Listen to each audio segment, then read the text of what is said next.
Um, so this. I'll put this up to YouTube, but again, I am kind of on painkillers right now, Vicodin. So I apologize if sometimes I may not make sense, but in my head, I'm brilliant. So sorry ahead of time. Brigitte. Base health lowered from 200 to 150. So this still means she has 200 overall health. It's just that 50 of it is armor. So she's going from 200 health, 50 armor, down to 150 health, 50 armor, for a total of 200. Inspire, total healing decreased from 130 to 90. So healing reduced from 21 to 15 health per second. Health, self-healing no longer reduced by half.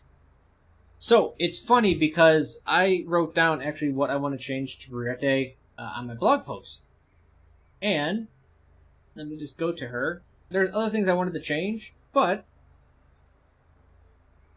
the big thing I wanted to do is actually reduce her Inspire from 21 to 15. She still heals at 50% rate, but then give her one more pack charge. And now the big difference with this between me and Blizzard and what we wanted to do with this, we kind of did it both the same way, or we did the same objective differently. We wanted to reduce the passive healing just because it's quite strong, but what we wanted to do is they wanted to make her more weak in a head-on fight, and so what they did is, for better or for worse, burst damage is king right now, and they lowered her health, so she's weaker against burst damage. So she's a lot easier to duel now. I went at it from the opposite way. I said, alright, instead of, now she gets 15 health per second, I'm saying she should get 7 health a second, but she gets to keep her extra health. So, it's kind of two ways to tackle the same problem. I think burst damage is king right now, so I want her to stay alive through burst, because I think that's part of her design as an anti-flanker hero. The armor got reduced from her packs because she turned everyone into anti-flankers on her team with that. But with this, like, I want her to be an anti-flanker hero, and to get that, you need a little bit sustain against burst. But overall, love it. I think this is the right way to go with it. Second, Orisa. Base armor reduced from 250 to 200. So again, her health, 200 health, 200 armor is what she had OG. When she got the rework with her shield, they gave her 50 extra health, or 50 extra armor. They're taking that back away. I'm on board with that. There's no reason why she should be so fucking tanky. On top of Fortify and everything else, she's incredibly difficult to kill. Also, halt radius from 7 to 4. So minus 3 meters, but its speed is increased from 20 to 30. This is massive. Based on volume of a sphere, this is 80% less volume. So it's an 80% nerf to volume. This really helps deal with Orisa because right now it's her combination with anything in the game with a 7 meter fucking pole. It's absolutely ridiculous. It feels like you can't dodge it. By decreasing it so much and increasing the speed, it's kind of more skill shotty, which is great. That's what we want. That was actually a big complaint about the hero, is that she feels too easy to play. So, I'm quite happy with that. Chat asked, Frito says, McCree can melee Brig twice and then flashbang headshot for a kill. That is such a weird way to put it. A headshot would do 135 damage. So you would have to just do 65 extra damage health to her. So you could actually headshot her and body shot her now and she would die. But this Orisa, it's a good way to attack Orisa and her ridiculous viability against or with everyone. The big question is, and people have been talking about it, the halt radius may be so small that she can't halt people that are below a shield. So she really can't pull Reinhardt and the group up from behind an Orisa or Reinhardt shield. I think she still can, but I think it'd be close to... You can probably dodge it quite easily, but this is huge. This is the most annoying part of Orisa, and it's finally been nerfed. This, more or less, is a mini ultimate, people have called it, and I truly believe that. Farah. Movement speed increased by 20% with hover jets, and regeneration rate reduced from 50 to 35. Make no mistake, she can still permanently fly. It's because she can fly faster that they had to reduce it so it's equalized. So she can still hover forever.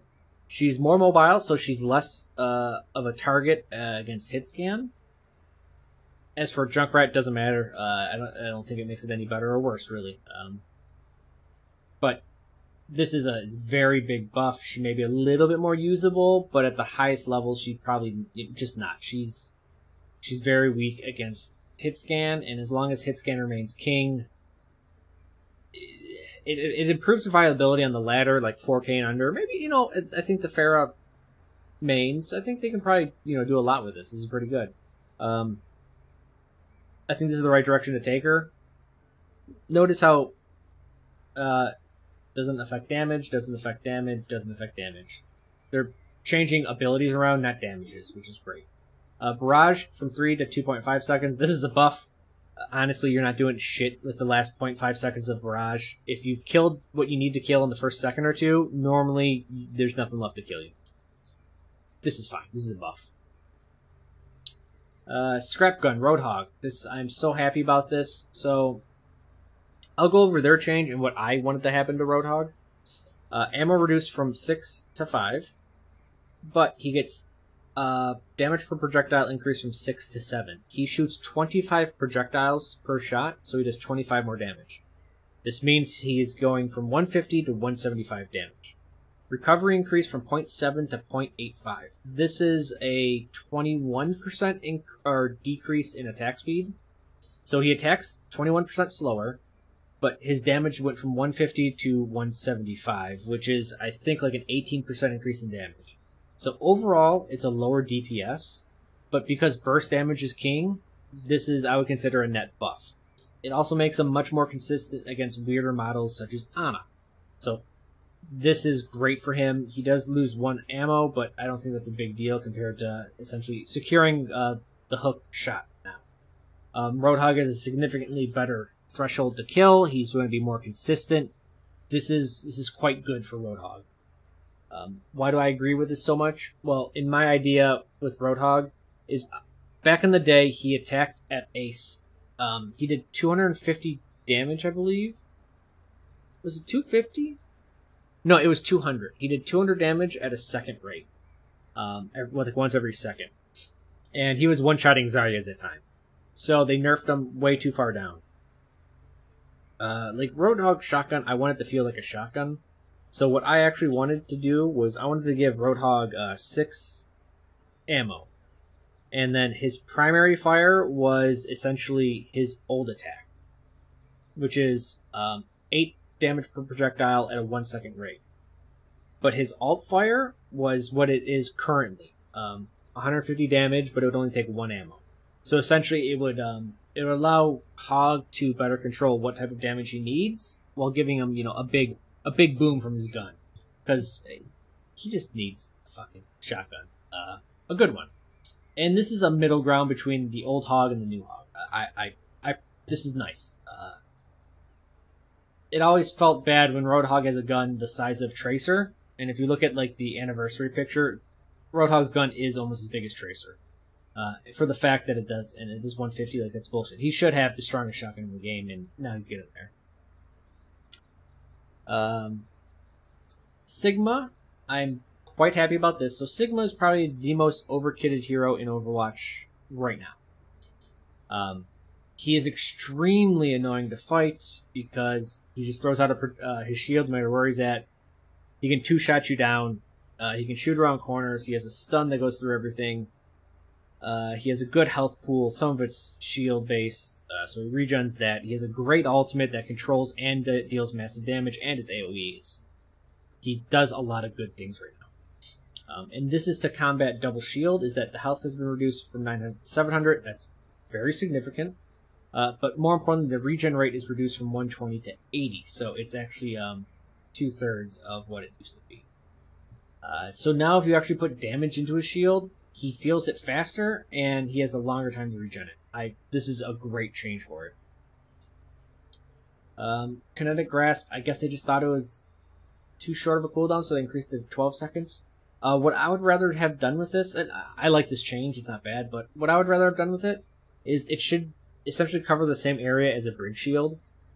So it shouldn't fan out as wide in the cone pattern, and it should kind of be just straight in front of them. That's what I would prefer. I want people to be able to shoot them from the sides. That's all. But still a good change. Symmetra. Primary fire, delay before losing charge, increased from 2 seconds to 4 seconds. I can't believe it was 2 seconds before. That seems really dumb to me. Because a reload is 1.5, so if you're not immediately attacking something, you lose your charge, which kind of defeats the entire purpose of the hero. It's actually quite difficult to get her charge up and keep it up, especially when shields go away. She just kind of just loses functionality. She only has a 12-meter beam, I believe it is. So it's tough to keep damage on and survive. And that's the whole trick behind her, is that she's really hard to survive with. But if you can keep the charge up and keep damage on, she does significant deeps. Teleporter, I think this is quality of life from 12 to 10 seconds. Sure, I think Teleporter just needs more use. I like it. And then lastly, we have a Zenyatta buff. So we have not touched damage except for Roadhog, which technically is a net loss of damage, but I still consider it a buff. And then we see our second point of damage, which is Zen. His charge rate has increased 15%. So 0.6 per charge down to 0.52. Okay, so he's charging faster, and then he releases the volley faster, from 8.5 to 9. So a little bit faster when he releases. I don't know how to feel about this. This one kind of came from left field. It was kind of like when they what the hell was that Hanzo change? Remember that? What the hell was that Hanzo change? That one patch where just fucking out of nowhere. It was upping his storm arrow damage from 60 to 70, just like randomly. They're just trying to get people to play Zenyatta more, and I guess charging a secondary fire and making them shoot it faster makes the hero feel a little bit better.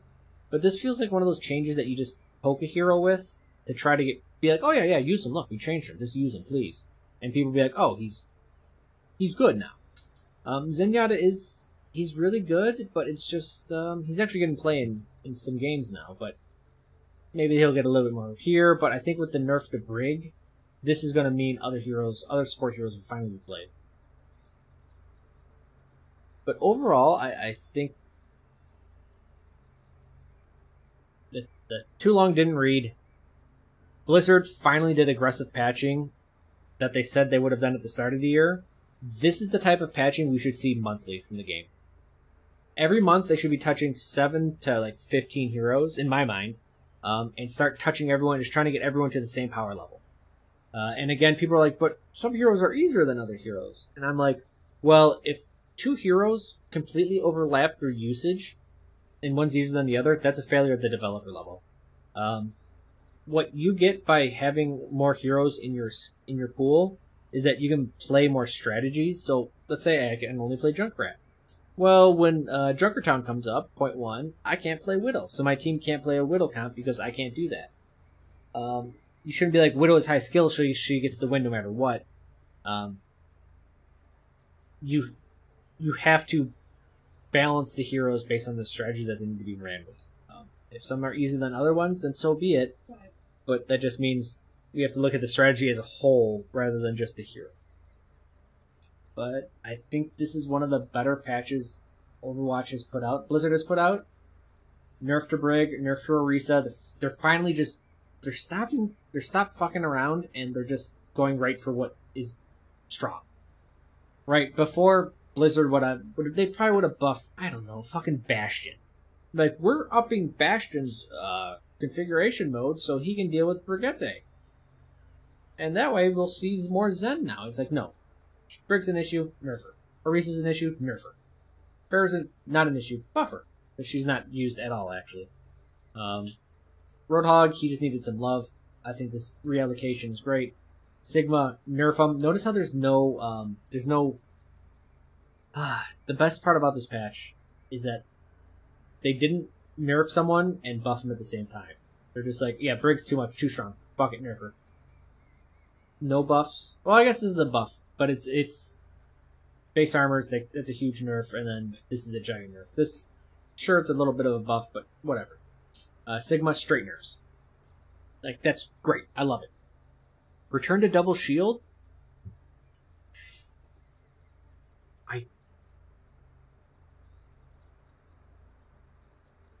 Double shield is weaker, but if you asked me what is double shield strength, and most people would be like, double shield. And it's like, no. The strength of double shield is the fact that both Sigma and Orisa have massive mid-range damage. And they can do it from while shielding. So does this address that concern? Well, with Orisa, she's a little more vulnerable with less armor, and the synergies that she has with other heroes has been lessened. But technically, it does not deal with her shield or her damage. Sigma got his shield nerfed heavily. Now the question is this enough to crush through double shield and have a chance to kill the heroes? Kinetic Grasp. The weird thing about Kinetic Grasp is, when you nerf this, he uses this when his shields are down. So the question is, okay, he'll use this, and then his shield will come back up, but a little bit weaker because it's been less regen. And then the question is, can you kill him in the next 10 seconds, 10 to 12 seconds? With Hog around a little bit more, like, you know, it's in the right direction, but and this is maybe the good thing. I don't think double shield is gone, but it did get significantly weaker, and it may be comparable to other strategies.